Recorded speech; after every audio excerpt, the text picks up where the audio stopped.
अगर जिंक का electronic configuration ये है, तो अगर मैं लिखना चाहूँ किसका, देखो इसका, मान लो कि जिंक से 2 इलेक्ट्रॉन निकल जाता है, तो वो बन जाएगा Zn2+, और ये 2 इलेक्ट्रॉन निकल गया। क्यों?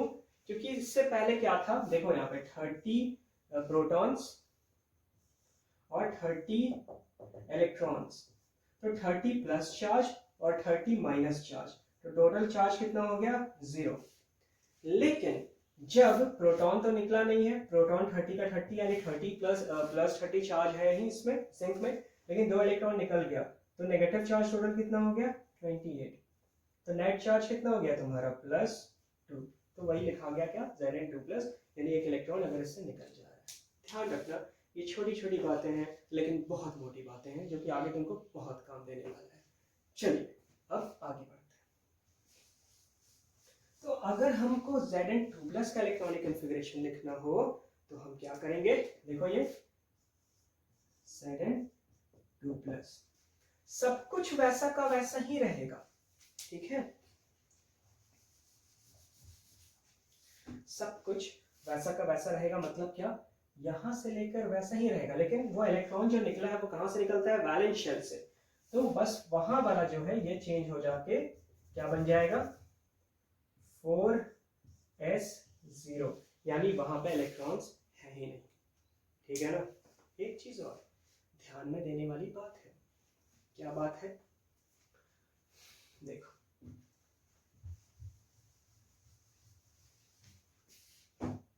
जैसे कि अगर यहाँ पे 1s था, फिर 2s 2p, फिर 3s 3p 3d, ठीक है, तो उसी तरह अगर हम फोर्थ वाले में देखें, यानी KLMN, n या तो फोर्थ वाले शेल में, तो क्या है, 4s 4p 4d 4f, 4 सब शेल्स हैं, ठीक है ना, लेकिन एक ही सब शेल में इलेक्ट्रॉन भरा हुआ और ये एक ही जगह पे रहेंगे। मान लो कि बीच में न्यूक्लियस है, तो मान लो कि ये 1s है, तो ये 2s हो गया, फिर ये तुम्हारा क्या हो गया, मान लो ऐसा रीजन है जहां पे तुम्हारा 3p 3s और 3d है, तो पहले हो गया 3s, फिर 3p और फिर 3d, मान लो इस तरीके से, तो लो एक जगह ओरिएंटेड है पूरा। फिर आगे अगर 4s वाला है तो 4s 4p 4d 4s 4p 4d 4f ऐसे करके है, तो आसपास में ये पूरा कंटिन्यूड है, समझना। तो हम यहाँ पे ऐसे लिख सकते हैं, क्या देखो तो 4p0, यानी उसमें एक भी इलेक्ट्रॉन नहीं है, ये ध्यान देने वाला बात है, ठीक है।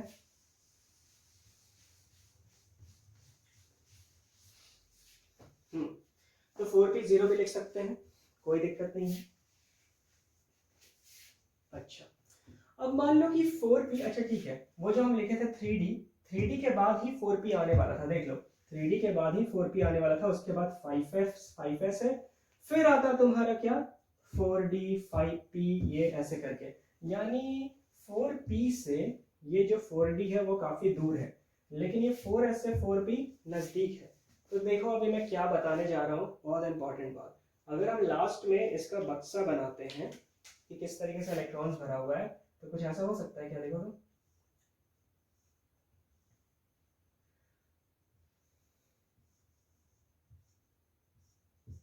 ये हो गया 4s, ये हो गया 4p, और यहाँ पे 2 इलेक्ट्रॉन्स, यहाँ पे कोई भी इलेक्ट्रॉन नहीं, यानी एक तरीके से वो क्या हो गया, पूरा खाली ऑर्बिटल, ठीक है, इनको कहते हैं क्या, वेकेंट ऑर्बिटल, यानी खाली है, वहां कुछ भी नहीं है।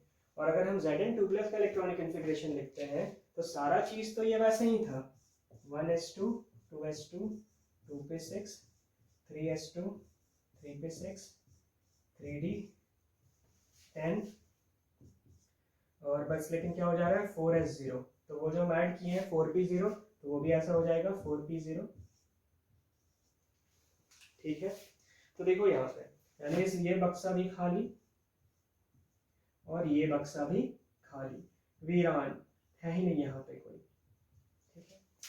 तो ना, लेकिन क्या है ना, अगर कहीं से इलेक्ट्रॉन इनको मिल जाए तब तो ये झटपट ले लेगा, कुछ वैसा ही होने वाला है वो जो सोडियम जिंकेट वाला जो मैं एग्जांपल बताया था, जो कॉम्प्लेक्स कंपाउंड फॉर्म हुआ था।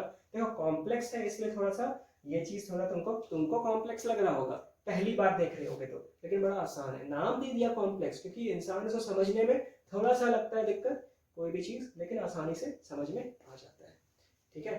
तो अब हम बढ़ते हैं आगे तो देख लो ये Zn2+ का इलेक्ट्रॉनिक कॉन्फ़िगरेशन, हमको इसी पे वर्क करना है। यानी कहीं से भी अगर 4 इलेक्ट्रॉन्स मतलब कहीं से भी मान लो कि इस तरीके से आ जाए, क्या उसको कहते हैं, इलेक्ट्रॉन कितना चाहिए इसको टोटल 1 2 3 4 5 6 7 8 8, यानी 4 पेयर ऑफ इलेक्ट्रॉन अगर कहीं से आ गया तब ये पूरा बम बम हो जाएगा, ठीक है ना, और कोई कंपाउंड फॉर्म करेगा। तो Zn2+ क्या है, वो अट्रैक्ट करेगा ऐसे स्पीसीज को जो कि इसको इलेक्ट्रॉन इसके शेल में रख सके। तो चलो अब हम आगे बढ़ते हैं। बहुत आसान था, ज़्यादा कुछ तो है नहीं यहाँ पे। देखो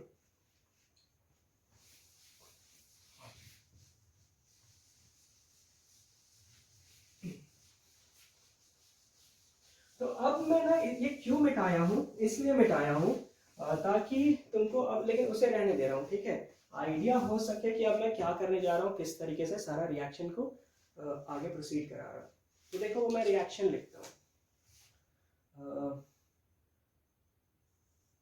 Zn plus NaOH aqueous gives Na2 Zn O2, मान लो ये प्रेसिपिटेट है और साथ में हाइड्रोजन गैस। अब देखते हैं पूरा रिएक्शन मैकेनिज्म। सबसे पहले क्या, अगर जैसे ही क्या है कि ये कैसा होगा, कुछ ऐसा मान लो टेस्ट ट्यूब होगा रहा होगा, उसमें तुम क्या किए होगे कि NaOH का सोल्यूशन पहले से डाले होगे और फिर उसमें से जिंक को ड्रॉप किए होगे। तो जिंक मेटल जैसे इसमें ड्रॉप हुआ, थोड़ा सा हीट किया नीचे से, तुमको बबल बबल टाइप से दिखने लगा होगा यहाँ पे, यानी रिएक्शन, यानी वो है ना केमिकल रिएक्शन का एक characteristics, evolution of gas form, effervescence दिखने लगता है, यानी बबल्स, ठीक है। फॉर्मेशन ऑफ बबल्स को ही कहते हैं एफर्वेसेंस, EFFERVESCENCE, याद रखना, ठीक है। देखो तो ये क्या हो रहा है, जिंक जैसे ही सॉल्यूशन में उतरता है तो वो 2 इलेक्ट्रॉन लूज करने की कोशिश करता है। उसका इलेक्ट्रॉनिक कॉन्फ़िगरेशन मैं लिख देता हूँ यहाँ पे तो थोड़ा ज़्यादा आसान हो जाएगा। Zn था 1s2 2s2 2p6, बार बार लिख रहा हूँ याद हो जाएगा, 3s2 3p6 3d10 4s2, ठीक है, ये हो गया जिंक का। तो ये 2 इलेक्ट्रॉन अगर ये लूज कर देगा तो बन जाएगा क्या, Zn2+, और क्या है कि उसी एक्वस सॉल्यूशन में है और साथ में 2 इलेक्ट्रॉन्स बाहर निकल गए।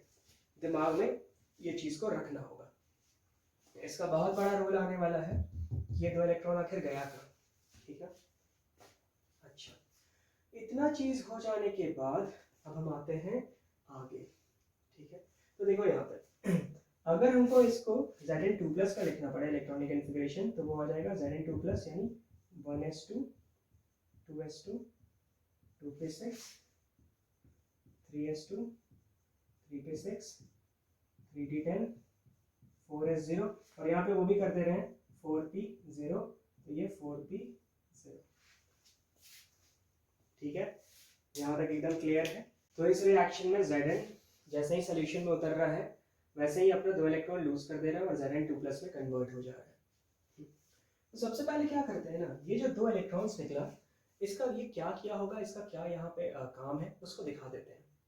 देखो तुमको पता है कि पहले भी ये चीज़ बता चुका हूँ, ऐसा भी जान लो कि अगर मेरे पास 1 लीटर पानी है सपोज,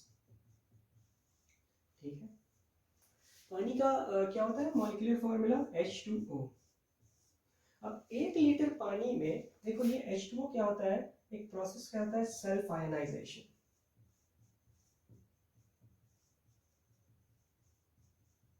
जिसमें कि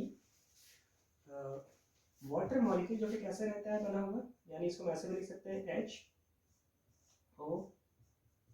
HOH, ये टूट के मतलब ये अपना इलेक्ट्रॉन खींच लिए H+ ion aqueous plus OH- ion में टूटा हुआ रहता है, यानी सेल्फ आयनाइजेशन एक प्रोसेस है, ये खुद डिसोसिएटेड फॉर्म में रहता है।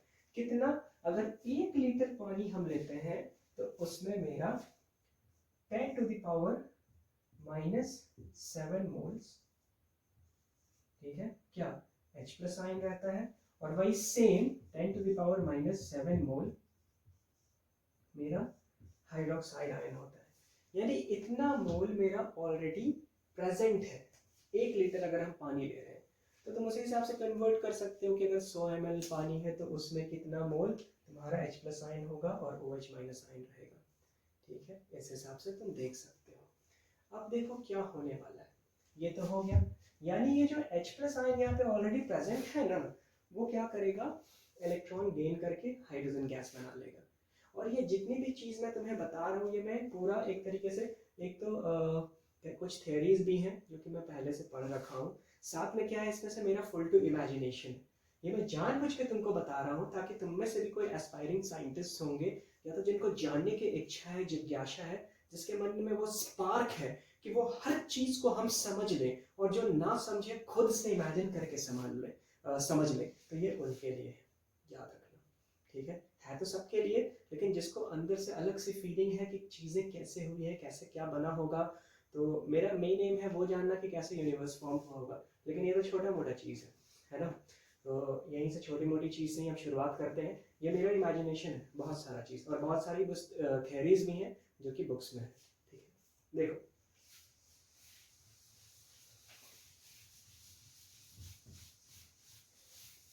तो जो वही H+ आयन्स है इसमें प्रेजेंट, वो क्या कर रहा है, मान लो कि एक H+ आयन है तो वो एक इलेक्ट्रॉन लेगा और बन जाएगा क्या, H, उसके पास एक इलेक्ट्रॉन आ गया।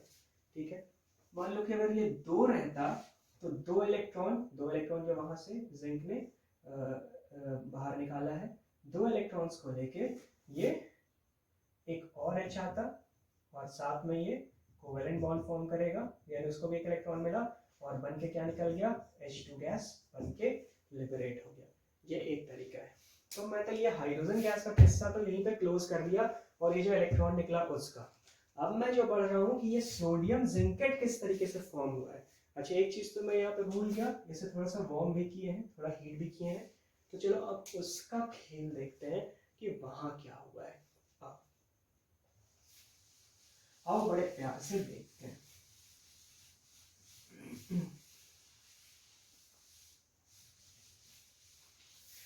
ठीक है, तो यहाँ पे इसका खेल होने वाला है, याद रखना, ये जो 4s0 और 4p0 है उसका। इस इलेक्ट्रॉनिक कॉन्फ़िगरेशन को हम और छोटे तरीके से भी लिख सकते हैं। कैसे, जैसे देखो इसको ऐसे भी लिख सकते हैं, जिंक है यानी Zn2+ है ना, उसको हम लिख सकते हैं Ar 3d10 4s0 4p0। मतलब कैसे, अगर तुम आर्गन जानते हो, आर्गन यानी एक एलिमेंट है जिसका एटॉमिक नंबर 18 होता है, तो देखो तुम यहाँ तक अगर तुम एटॉमिक नंबर, अगर तुम यहाँ तक इलेक्ट्रॉन जोड़ोगे तो कितना हो जा रहा है, 6 7 8 8 और 6 14 15 16 17 18, तो इतना पूरा क्या हो गया, आर्गन का इलेक्ट्रॉनिक कॉन्फ़िगरेशन है। तो ऐसा भी हम लिखते हैं इलेक्ट्रॉनिक कॉन्फ़िगरेशन, तो जिंक का इस तरीके से लिख दिए। अब देखो यहाँ पे हम बना दे रहे हैं इनके बक्से, यानी ऑर्बिटल्स जो कि खाली है, 1 2 3। ठीक है, और देखो हमारे सोल्यूशन में और क्या है, ये एक स्ट्रॉन्ग बेस है NaOH, तो वो पानी में किस फॉर्म में रहेगा, Na+,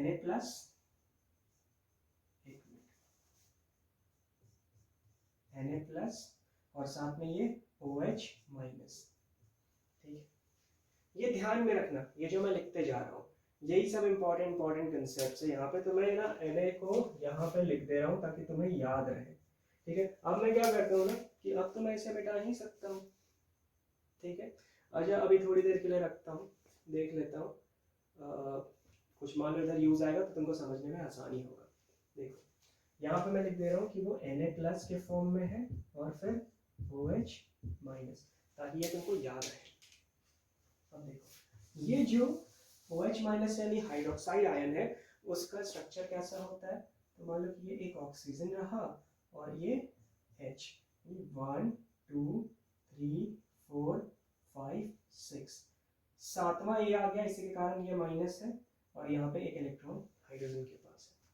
ठीक है, तो देखो ना ये क्या कर सकता है कि आप ना एकदम ध्यान से सुनना, इस इलेक्ट्रॉन का कलर मैं चेंज कर दे रहा हूँ तो ज़्यादा आसान होगा समझने में, साइज भी चेंज कर दे रहा हूँ थोड़ा बड़ा। ये दो इलेक्ट्रॉन यानी ये कोऑर्डिनेट बॉन्ड फॉर्म कर सकता है क्या यहाँ पे, यानी कहाँ पे, ये Zn2+ के साथ, कैसे, उसके पास एक भी इलेक्ट्रॉन नहीं है। तो एक मान लो कि ये हाइड्रोक्साइड आयन यहाँ पे आए, मान लो यहाँ O और H हम नीचे लिख दे रहे हैं, दो इलेक्ट्रॉन जो यहाँ है 1 2 3 4, और ये जो लाल वाला है ना, ठीक है, वो उसके साथ उसके ऑर्बिटल में शेयर कर दे, यानी 1 2, ठीक है, इस तरीके से डाल दे। अगर ऐसे नहीं समझ में आया तो देखो कुछ ऐसा हो सकता है क्या,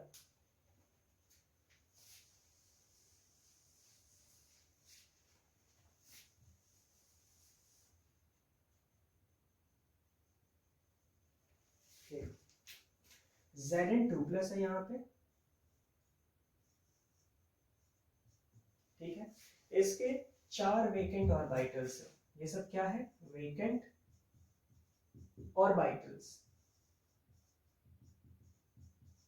ठीक है, खाली है। तो मान लो कि मेरे पास 4 हाइड्रोक्साइड आयंस हैं, बहुत हो सकते हैं ना, वो तो सोल्यूशन है, यहाँ पे 1 मोल लिखा हुआ है, वो तो बहुत सारे हो सकते हैं। तो मान लो कि एक है जो कि इधर से इसके साथ बॉन्ड फॉर्म किया, बाकी इधर इधर है, एक इसका इलेक्ट्रॉन और एक ये, दूसरा है इधर से बॉन्ड फॉर्म किया,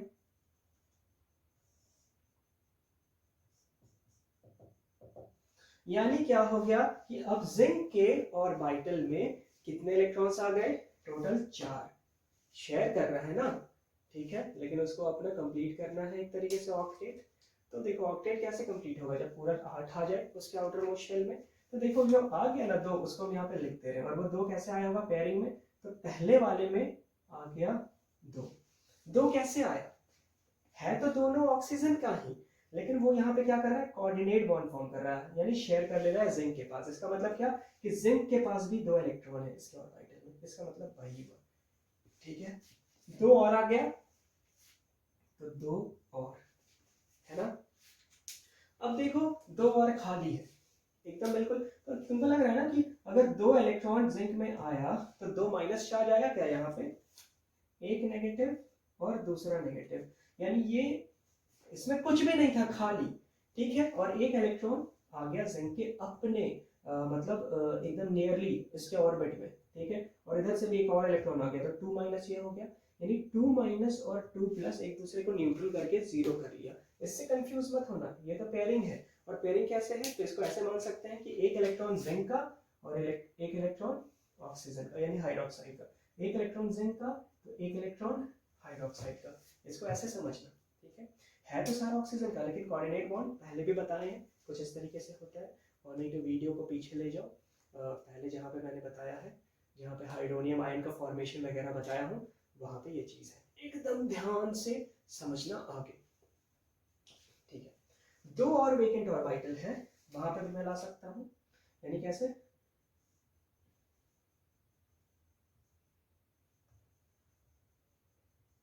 OH, और यहाँ पे भी OH,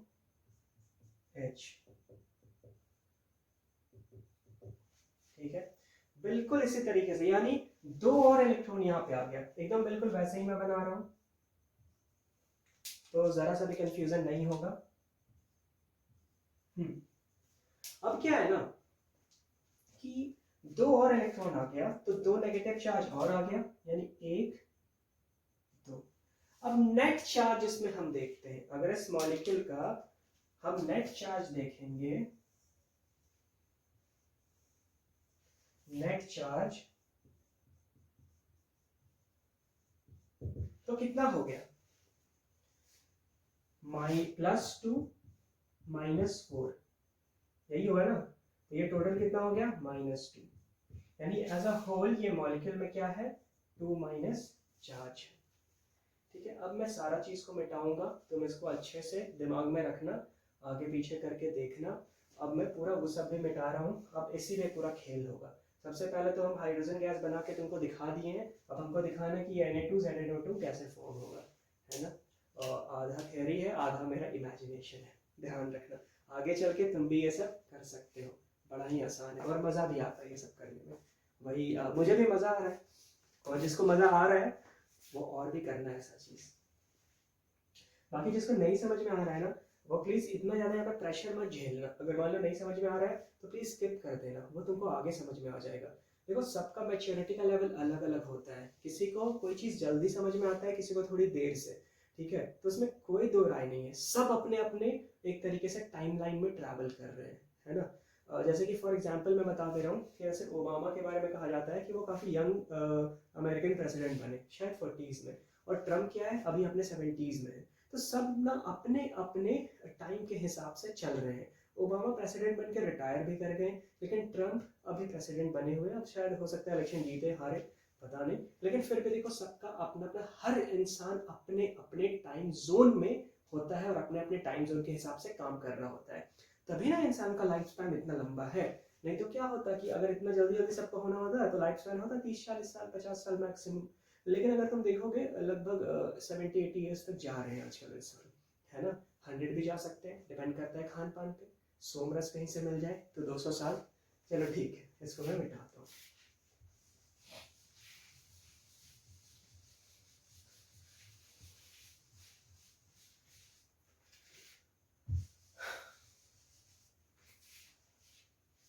ये ज़रा देख लेना, इसे मैं मिटाने जा रहा हूँ।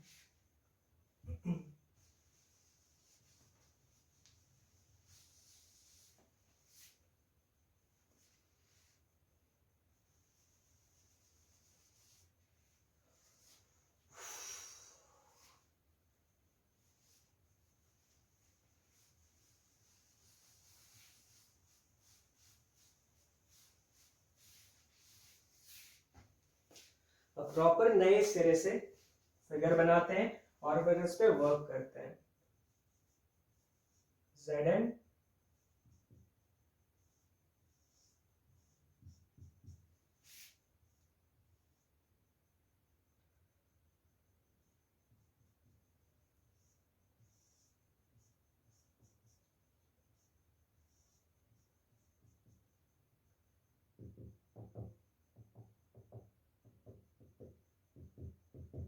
ठीक है, और नेट चार्ज इसमें 2 माइनस है, नेट चार्ज।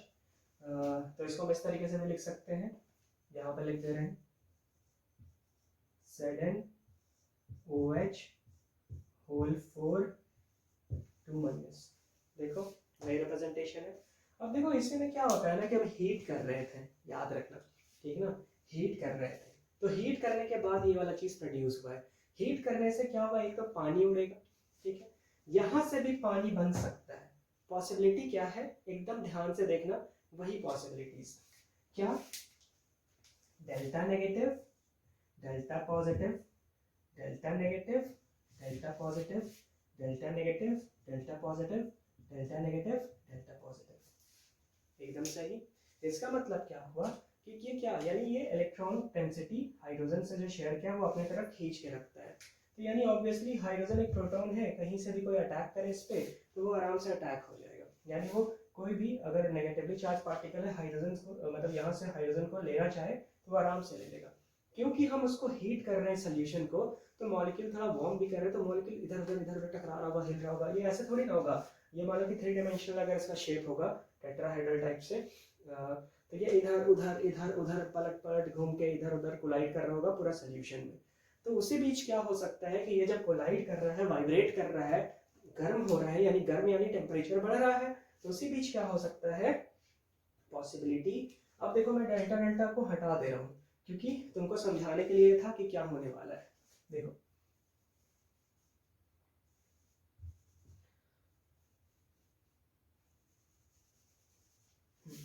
जब ये मॉलिक्यूल हिल रहा है बहुत स्पीड में, तो क्या पॉसिबिलिटी है, हो सकता है क्या कि ये वाला ऑक्सीजन इस हाइड्रोजन को खींच ले और ये वाला ऑक्सीजन इस हाइड्रोजन को खींच ले। तुमको कोई तरह का दिक्कत लग रहा है क्या, मान लो कि ये इसको खींचे, और नहीं तो क्या कर लूँ, उस हिसाब से अगर तुमको करना है तो मान लो कि ये उसको खींचा और ये इसको खींचा, सपोज ये इसको, तो एक तरीके से सिमेट्रिक स्ट्रक्चर बनेगा। वो कुछ भी हो सकता है पॉसिबिलिटी, तो फिर जैसा भी बनेगा वो अपने आप ओरिएंट अपने आप को कर लेता है। मतलब जो भी इसके अराउंड है, इसको कहते हैं सेंट्रल एटम, ये जो बीच में जिंक है, और ये है क्या, सराउंडिंग मॉलिक्यूल्स। ठीक है, तो देखो यहाँ पे मान लो जैसे कि ये उस हाइड्रोजन को लेना चाहेगा, तो ये जो भी इलेक्ट्रॉन है ये वापस ऑक्सीजन की तरफ, यानी ऑक्सीजन के खाते में। यहाँ पे भी वही बात, अगर ये इस हाइड्रोजन को लेना चाहेगा, तो ये जो ऑक्सीजन का इलेक्ट्रॉन है ऑक्सीजन के खाते में। तो देखो इसके बाद का स्ट्रक्चर कैसा बनेगा, यहीं पे मैं मिटा के दिखा रहा हूँ।